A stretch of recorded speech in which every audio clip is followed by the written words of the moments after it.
And however you may be listening, Fox Sports Radio, iHeartRadio, FS1. Do you know, Joy, our show is sold out? Yes. For this year already. I have a call with 2 advertisers today pleading if we could find room for them to be on the show. And I may comply. I'm in the mood today, a giving mood, to allow you to be on this juggernaut of a broadcast. Joy Taylor is joining me. We do a good show. Do a good job. I had a California dinner party last night. Very small, social distancing, and people talking very positively about your contributions to everybody likes Joy Taylor. Thank you. They like Joy Taylor. It's good to be liked. It is good to be liked. It is. It's even better to be loved. It is, but I'll take like. In today's environment, I'll take like. It's That's good right. for me. Thank you. Good enough. Greg Cosell in a couple of minutes. By the way, I saw this article. I don't know who wrote it. I didn't want to know who wrote it because it's not great, and I don't want to be out there hammering media people. But somebody wrote it, and I really don't know who wrote it. Ranking the NFL playoff offenses 1 through 14. Which team's offense do you trust the most? It's based on trustworthiness. It's got Kansas City number 1. What? It's not the most dynamic. It's not the highest ceiling. Trustworthy? If you watched them play, why couldn't they score any points against Atlanta and their horrible defense? Brady picked them apart twice in the last 3 weeks. Kansas City struggled with that defense. Trust is about consistency and production. If I said, right now, which one of your kids do you trust with the money? You'd say, well, who's consistently most mature? Trust is all about consistency, not talent. There's a lot of people with talent I don't trust. Trust is, what do you get every day? What do you get every week from your kids, your boss, your coworkers? Aaron Rodgers has had one bad game all year.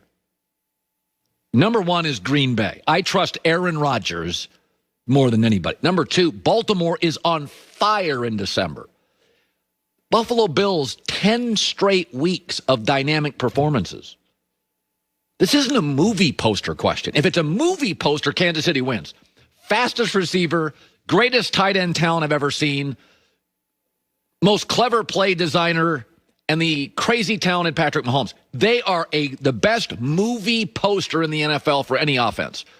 But Patrick Mahomes' last 5 games, he's got 6 turnovers. He had 2 in all the other games combined.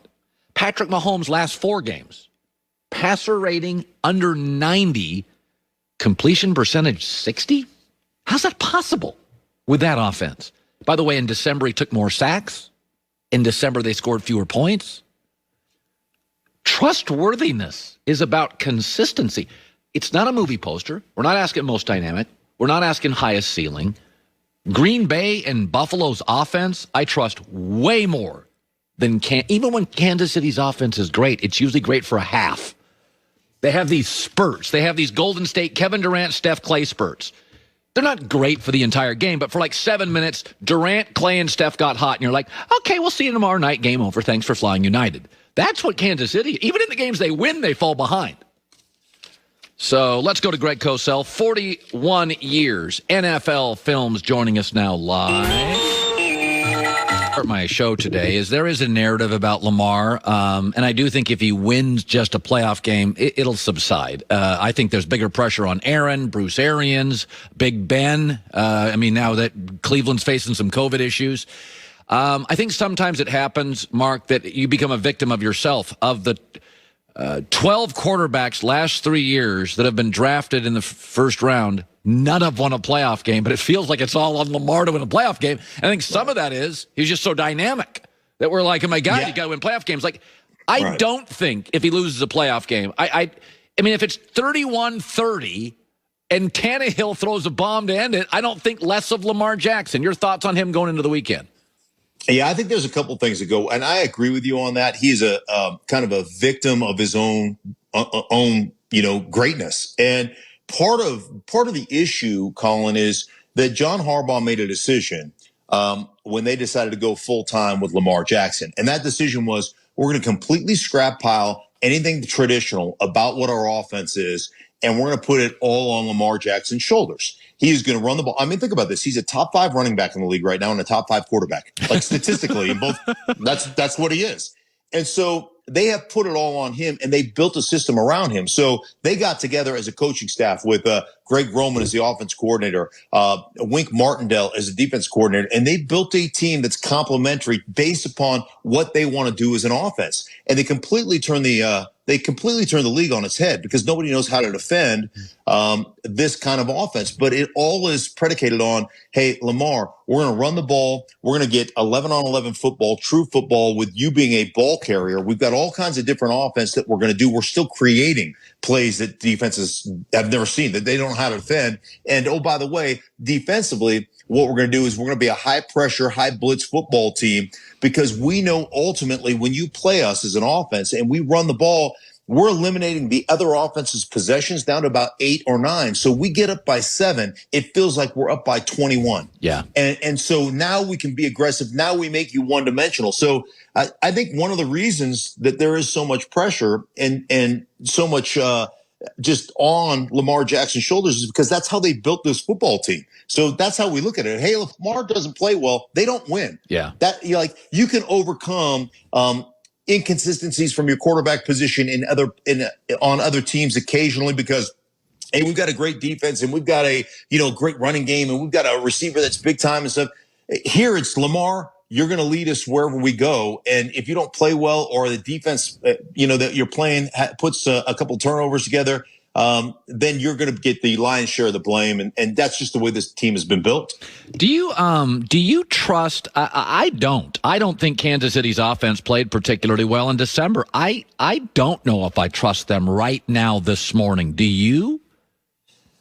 I trust them simply because of their quarterback. I'm with you on a lack of trust, like the difference between rest and rust. And you took off a lot in December that you didn't play exceptionally well, and then you took week 17 off as an offense, and then you get the bye week. Like that is a recipe for disaster.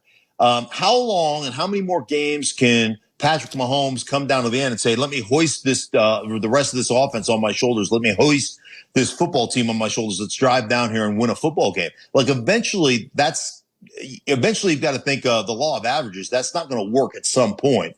But he is exceptional. They are an exceptionally talented football team. There's no question. Part of the whole thing in December, Colin, is I think one of the big issues, and I've been on really good teams. I've been on an 11-0 team to start the season. I've been on a 13-0 team to start the season. One of the biggest things you have to guard against is boredom.